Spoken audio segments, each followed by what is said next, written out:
सर्वांना शुभ प्रभात. प्रभू येशू ख्रिस्ताच्या नावात विश्ववाणी परिवाराकडून आम्ही मार्गाकरिता प्रकाश कार्यक्रमात आपले सहर्ष स्वागत करीत आहोत. परमेशाला स्तवा, परमेशाला स्तवा, निरंतर परमेशाला स्तवा, परमेशाला स्तवा, परमेशाला स्तवा.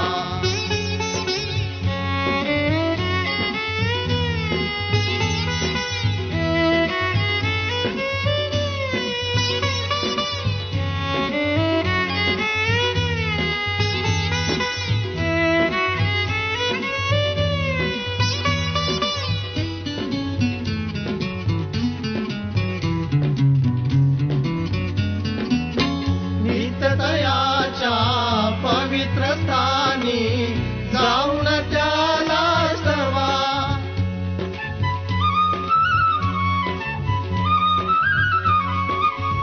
सामर्थ्याचा प्रसर तयाचा आणून ध्यानी स्तवा. वर्णात्याचे प्रताप महाचे, वर्णात्याचे प्रताप महाचे, गाऊन त्याला स्तवा, गाऊन त्याला स्तवा.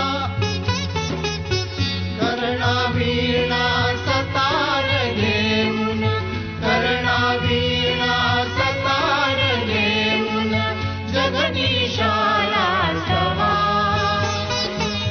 जगदीशाला स्तवा, परमेशाला स्तवा, परमेशाला स्तवा, निरंतर परमेशाला स्तवा. च्या म्हणण्यासाठी देवाचे वचन मत्तेय ह्याचा 8वा अध्याय 24 ते 27 ही वचने. मत्तेय 8वा अध्याय 24 ते 27 ही वचने. तेव्हा पहा, समुद्रात मोठे वादळ उठले, इतके की तारू लाटांनी झाकू लागले. तो तर झोपेत होता. तेव्हा ते त्याच्याजवळ येऊन त्याला जागे करून म्हणाले, प्रभूजी वाचवा, आम्ही बुडालो. तो त्यांना म्हणाला, अहो अल्पविश्वासी, तुम्ही भित्रे कसे. मग उठून त्याने वारा व समुद्र यास धमकाविले आणि अगदी निवांत झाले. तेव्हा त्या माणसांना आश्चर्य वाटले व ते म्हणाले, हा कोणत्या प्रकारचा माणूस आहे की वारे व समुद्रही ह्याचे ऐकतात. देवबाप ह्या वाचलेल्या वचनाद्वारे आम्हाला आशीर्वाद देऊ. माझ्या प्रियांनो, आपले प्रभू येशू ख्रिस्ताची शांती व कृपा तुम्हाबरोबर असो. आज आपण मत्तेय 8:24 ते 27 या वचनांवर थोडा वेळ मनन करूया. वास्तविक पाहता या छोट्याशा परिच्छेदामध्ये अनेक गहन गोष्टी आपल्याला शिकता येतील. परंतु आज मी तुमचं लक्ष त्या भयभीत झालेल्या शिष्यांकडे वेधू इच्छितो. ते भयभीत झालेले असताना सर्व समर्थ निर्माणकर्त्याकडे ते आलेत आणि त्यांनी अगदी लहानशी प्रार्थना केली. ते म्हणाले, प्रभूजी वाचवा, आम्ही बुडालो.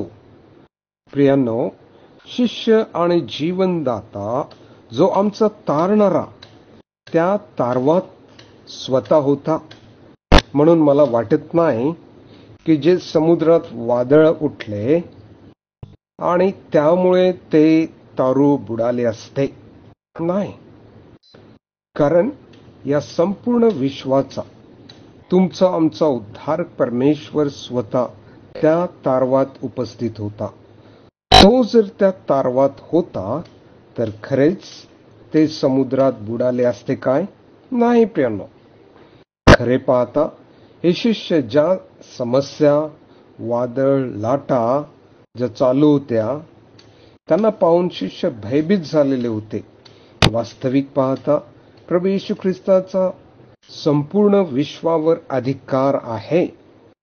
शिष्यांच्या मनात जे भय शिरलेले होते त्यामुळे तिथे समस्या निर्माण झाली. समस्या काय होती की ते स्वतः भयभीत झालेले होते.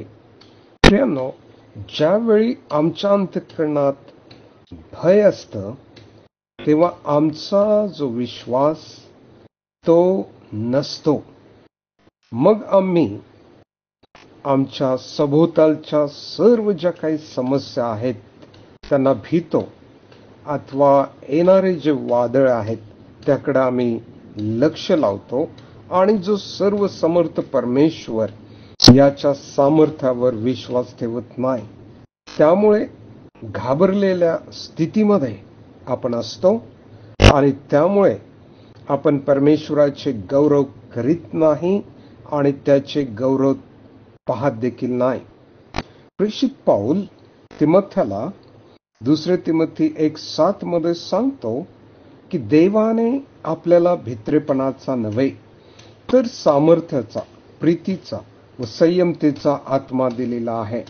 म्हणून आपण कसल्याही समस्यांना किंवा कुठल्याही बिकट परिस्थितीला घाबरू नये, तर उलट आपण प्रभू जो सदाजीवी आहे, जो सर्व समर्थ आहे, अशा एकमात्र परमेश्वरावर विश्वास ठेवावा अथवा त्याच्या सामर्थ्यावर अवलंबून असावे. येथे चांगली बाब आम्हाला दिसते ती ही की शिष्य जेथे प्रभू येशू ख्रिस्त होता तेथे जाऊन त्याच्याकडे प्रार्थना केली की प्रभूजी वाचवा, आम्ही बुडालो. तेव्हा प्रभू उठला आणि त्याने वारे व समुद्र यांना धमकावले आणि ती बिकट परिस्थिती अगदी निवांत झाली.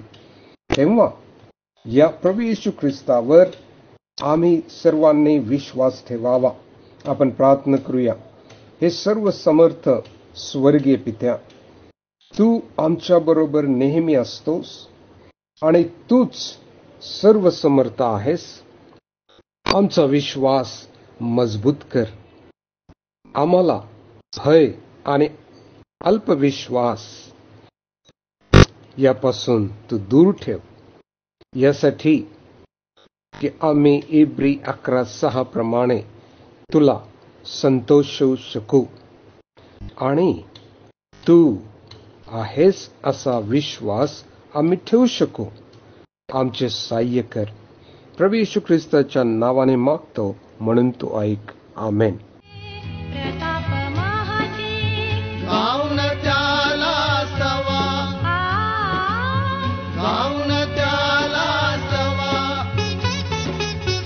कर्णावीणा सतार घेऊन, कर्णावीणा सतार घेऊन, जगदीशाला स्तवा, जगदीशाला स्तवा, परमेशाला स्तवा, परमेशाला स्तवा, निरंतर परमेशाला स्तवा, परमेशाला स्तवा,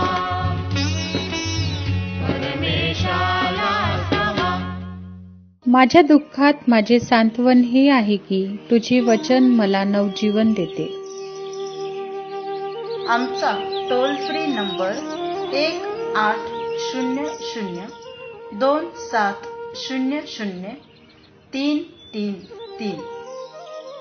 आम्ही आपणासाठी या नंबरवर प्रार्थना करण्यास उपलब्ध आहोत. धन्यवाद.